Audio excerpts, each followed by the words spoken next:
Carta de Tiago, capítulo 1. Eu, Tiago, servo de Deus e do Senhor Jesus Cristo, envio saudações a todo o povo de Deus espalhado pelo mundo inteiro. Meus irmãos, sintam-se felizes quando passarem por todo tipo de aflições, pois vocês sabem que, quando a sua fé vence essas provações, ela produz perseverança. Que essa perseverança seja perfeita, a fim de que vocês sejam maduros e corretos, não falhando em nada. Mas, se alguém tem falta de sabedoria, peça a Deus, e Ele a dará, porque é generoso e dá com bondade a todos. Porém, peçam com fé e não duvidem de modo nenhum, pois quem duvida é como as ondas do mar, que o vento leva de um lado para o outro. Quem é assim, não pense que vai receber alguma coisa do Senhor, pois não tem firmeza e nunca sabe o que deve fazer. Um irmão que é pobre deve ficar contente quando Deus faz com que melhore de vida. E quem é rico deve sentir o mesmo quando Deus faz com que piore de vida. Pois quem é rico desaparecerá como a flor da erva do campo. Quando o sol brilha forte e o seu calor queima a planta, aí a flor cai e a sua beleza é destruída. Do mesmo modo, quem é rico será destruído no meio dos seus negócios.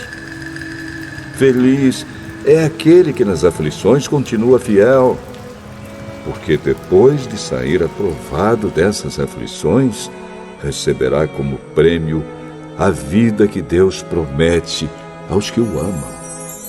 Quando alguém for tentado, não diga: esta tentação vem de Deus. Pois Deus não pode ser tentado pelo mal, e Ele mesmo não tenta ninguém. Mas as pessoas são tentadas quando são atraídas e enganadas pelos seus próprios maus desejos. Então esses desejos fazem com que o pecado nasça, e o pecado, quando já está maduro, produz a morte. Não se enganem, meus queridos irmãos. Tudo de bom que recebemos e tudo que é perfeito vem do céu, vem de Deus, o Criador das luzes do céu. Ele não muda, nem varia de posição, o que causaria a escuridão. Pela sua própria vontade, Ele fez com que nós nascêssemos por meio da palavra da verdade, a fim de ocuparmos o primeiro lugar entre todas as suas criaturas. Lembrem disto, meus queridos irmãos. Cada um esteja pronto para ouvir, mas demore para falar e ficar com raiva, porque a raiva humana não produz o que Deus aprova. Portanto, deixem todo costume imoral e toda má conduta. Aceitem com humildade a mensagem que Deus planta no coração de vocês, a qual pode salvá-los. Não se enganem. Não sejam apenas ouvintes dessa mensagem, mas a ponham em prática. Porque aquele que ouve a mensagem e não a põe em prática é como uma pessoa que olha no espelho e vê como é.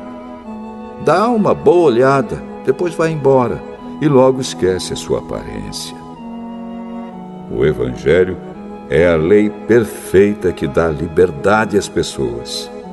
Se alguém examina bem essa lei e não a esquece, mas a põe em prática, Deus vai abençoar tudo que essa pessoa fizer. Alguém está pensando que é religioso? Se não souber controlar a língua, a sua religião não vale nada, e ele está enganando a si mesmo. Para Deus, o Pai, A religião pura e verdadeira é esta: ajudar os órfãos e as viúvas nas suas aflições e não se manchar com as coisas más deste mundo.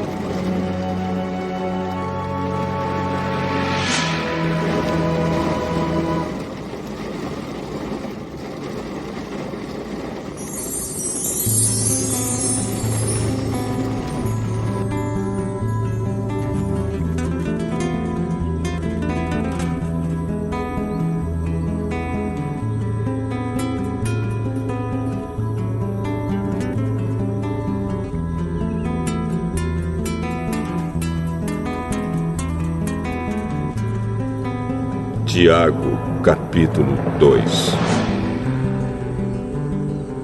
Meus irmãos, vocês que creem no nosso glorioso Senhor Jesus Cristo, nunca tratem as pessoas de modo diferente por causa da aparência delas. Por exemplo, entra na reunião de vocês um homem com anéis de ouro e bem vestido, e entra também outro, pobre e vestindo roupas velhas. Digamos que vocês tratam melhor o que está bem vestido e dizem: este é o melhor lugar, sente-se aqui. Mas dizem ao pobre: fique de pé, ou sente-se aí no chão, perto dos meus pés. Nesse caso, vocês estão fazendo diferença entre vocês mesmos e estão se baseando em maus motivos para julgar o valor dos outros. Escutem, meus queridos irmãos. Deus escolheu os pobres deste mundo para serem ricos na fé e para possuírem o reino que Ele prometeu aos que o amam. No entanto, vocês desprezam os pobres. Por acaso, não são os ricos que exploram vocês e os arrastam para serem julgados nos tribunais? São eles que falam mal do bom nome que Deus deu a vocês. Se vocês obedecerem à lei do reino, estarão fazendo o que devem, pois nas Escrituras Sagradas está escrito: ame os outros como você ama a você mesmo. Mas, se vocês tratam as pessoas pela aparência, estão pecando, e a lei os condena como culpados. Porque quem quebra um só mandamento da lei é culpado de quebrar todos. Pois o mesmo que disse: não cometa adultério, também disse: não mate. Mesmo que você não cometa adultério, será culpado de quebrar a lei se matar. Falem e vivam como pessoas que serão julgadas pela lei que nos dá a liberdade. Quando Deus julgar, não terá misericórdia das pessoas que não tiveram misericórdia dos outros. Mas as pessoas que tiveram misericórdia dos outros não serão condenadas no dia do juízo final.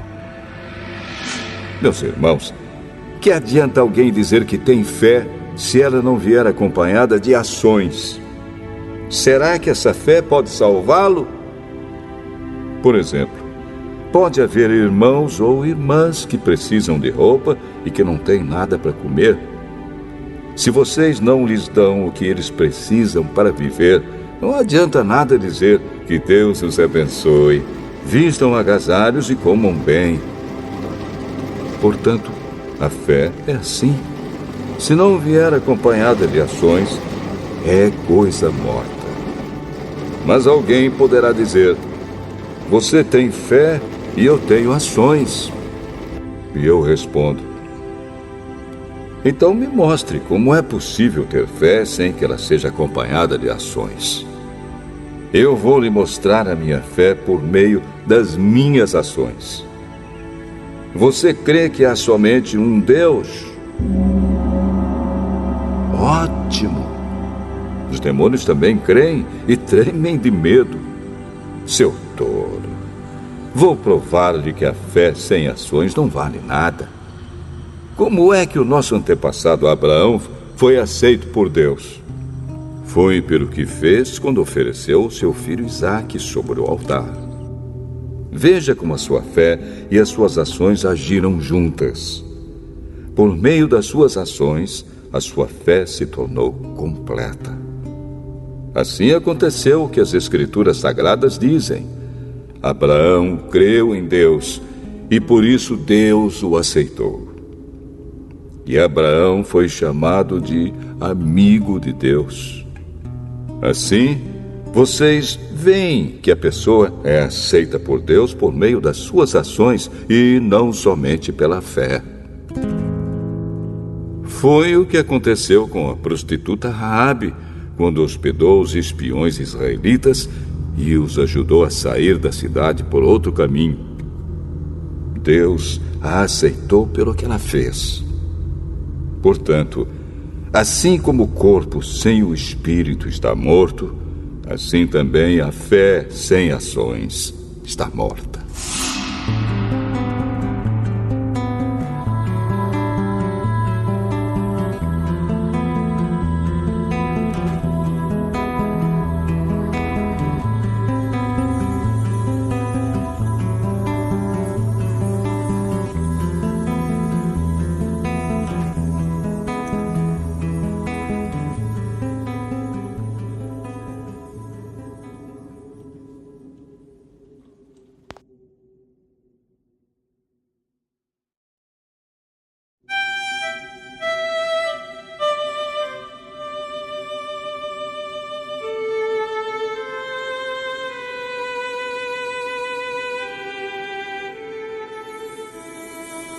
Tiago, capítulo 3.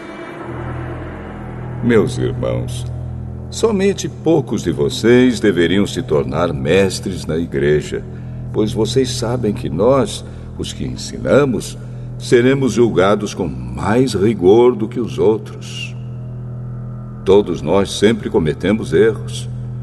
Quem não comete nenhum erro no que diz é uma pessoa madura, capaz de controlar todo o seu corpo.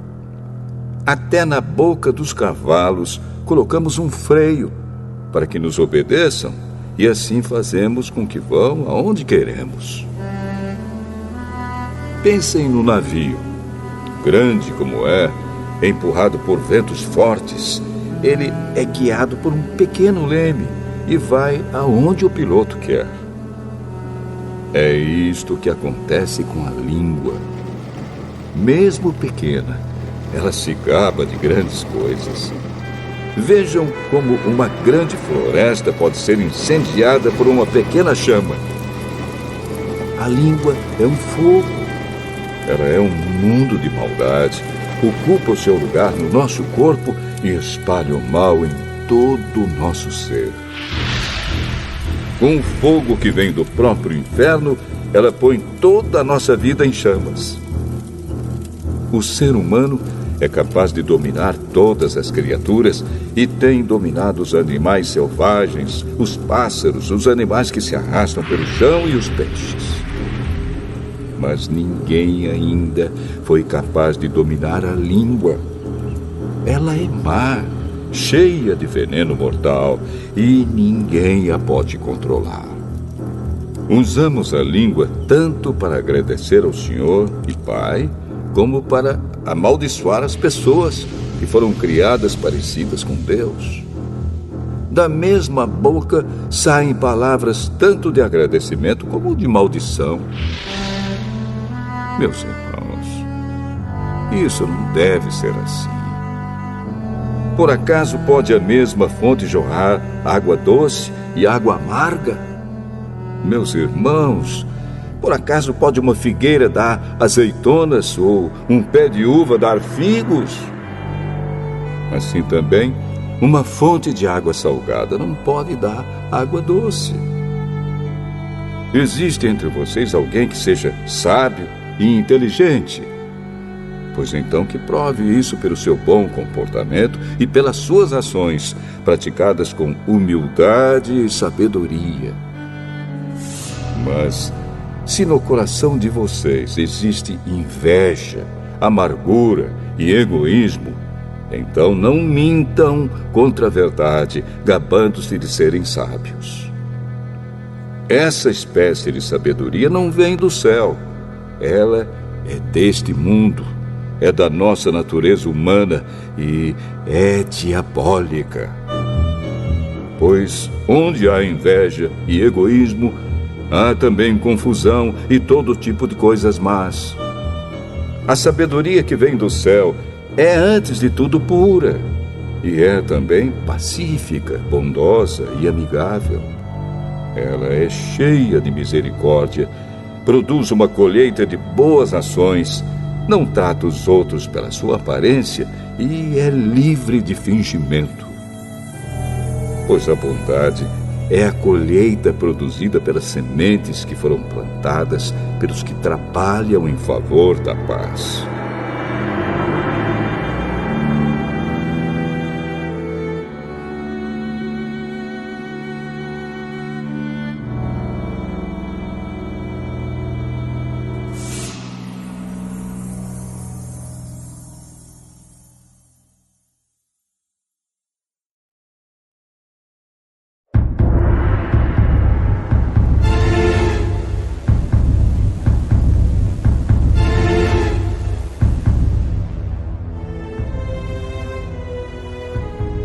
Tiago, capítulo 4. De onde vêm as lutas e as brigas entre vocês? Elas vêm dos maus desejos que estão sempre lutando dentro de vocês. Vocês querem muitas coisas, mas como não podem tê-las, estão prontos até para matar a fim de consegui-las. Vocês as desejam ardentemente, mas, como não conseguem possuí-las, brigam e lutam. Não conseguem o que querem porque não pedem a Deus. E quando pedem, não recebem porque os seus motivos são maus. Vocês pedem coisas a fim de usá-las para os seus próprios prazeres. Gente infiel, será que vocês não sabem que ser amigo do mundo é ser inimigo de Deus? Quem quiser ser amigo do mundo se torna inimigo de Deus. Não pensem que não quer dizer nada esta passagem das Escrituras Sagradas. O Espírito que Deus pôs em nós está cheio de desejos violentos. Porém, a bondade que Deus mostra é ainda mais forte, pois as Escrituras Sagradas dizem: Deus é contra os orgulhosos, mas é bondoso com os humildes. Portanto, obedeçam a Deus e enfrentem o diabo, que ele fugirá de vocês. Cheguem perto de Deus e ele chegará perto de vocês. Lavem as mãos, pecadores. Limpem o coração, hipócritas. Fiquem tristes, gritem, chorem. Mudem as suas risadas em choro e a sua alegria em tristeza. Humilhem-se diante do Senhor e Ele os colocará numa posição de honra. Meus irmãos, não falem mal uns dos outros. Quem fala mal do seu irmão em Cristo ou o julga, está falando mal da lei e julgando-a. Pois, se você julga a lei, então já não é uma pessoa que obedece à lei, mas é alguém que a julga. Deus é o único que faz as leis e o único juiz. Só Ele pode salvar ou destruir. Quem você pensa que é para julgar os outros? Agora escutem, vocês que dizem: hoje ou amanhã iremos a tal cidade e ali ficaremos 1 ano fazendo negócios e ganhando muito dinheiro. Vocês não sabem como será a sua vida amanhã, pois vocês são como uma neblina passageira que aparece por algum tempo e logo depois desaparece. O que vocês deveriam dizer é isto: se Deus quiser, estaremos vivos e faremos isto ou aquilo. Porém, vocês são orgulhosos e vivem se gabando. Todo esse orgulho é mau. Portanto, comete pecado a pessoa que sabe fazer o bem e não faz.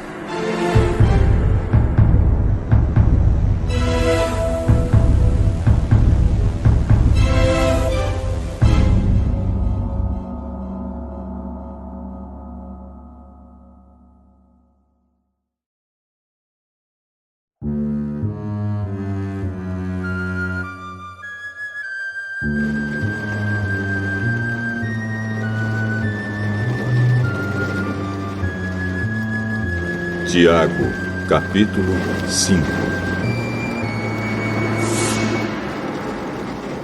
Agora, ricos, escutem. Chorem e gritem pelas desgraças que vocês vão sofrer.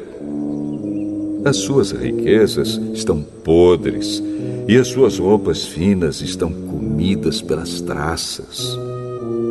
O seu ouro e a sua prata estão cobertos de ferrugem, e essa ferrugem será testemunha contra vocês, e como fogo comerá o corpo de vocês. Nestes últimos tempos, vocês têm amontoado riquezas e não têm pago os salários das pessoas que trabalham nos seus campos. Escutem as suas reclamações. Os gritos dos que trabalham nas colheitas têm chegado até os ouvidos de Deus, o Senhor Todo-Poderoso. Vocês têm tido uma vida de luxo e prazeres aqui na terra e estão gordos como gado, pronto para o matadouro. Vocês têm condenado e matado os inocentes, e eles não podem fazer nada contra vocês. Por isso, irmãos, tenham paciência até que o Senhor venha. Vejam como o lavrador espera com paciência que a sua terra dê colheitas preciosas. Ele espera pacientemente pelas chuvas do outono e da primavera. Vocês também precisam ter paciência. Não desanimem, pois o Senhor virá logo. Irmãos, não se queixem uns dos outros para não serem julgados por Deus. O juiz está perto, pronto para vir. Lembrem dos profetas que falaram em nome do Senhor e os tomem como exemplo de paciência nos momentos de sofrimento. E nós achamos que eles foram felizes por terem suportado o sofrimento com paciência. Vocês têm ouvido a respeito da paciência de Jó e sabem como no final Deus o abençoou. Porque o Senhor é cheio de bondade e de misericórdia. Acima de tudo, meus irmãos, quando vocês prometerem alguma coisa, não jurem pelo céu, nem pela terra, nem por nada mais. Digam somente sim quando for sim, e não quando for não, para que Deus não os condene. Se algum de vocês está sofrendo, ore. Se alguém está contente, cante hinos de agradecimento. Se algum de vocês estiver doente, que chame os presbíteros da igreja para que façam oração e ponham azeite na cabeça dessa pessoa em nome do Senhor. Essa oração feita com fé salvará a pessoa doente. O Senhor lhe dará saúde e perdoará os pecados que tiver cometido. Portanto, confessem os seus pecados uns aos outros e façam oração uns pelos outros para que vocês sejam curados. A oração de uma pessoa obediente a Deus tem muito poder. O profeta Elias era um ser humano como nós. Ele orou com fervor para que não chovesse. E durante 3 anos e meio não choveu sobre a terra. Depois orou outra vez. E então choveu e a terra deu a sua colheita. Meus irmãos, se algum de vocês se desviar da verdade e outro fizer voltar para o bom caminho, lembrem disto. Quem fizer um pecador voltar do seu mau caminho, salvará da morte esse pecador e fará com que muitos pecados sejam perdoados.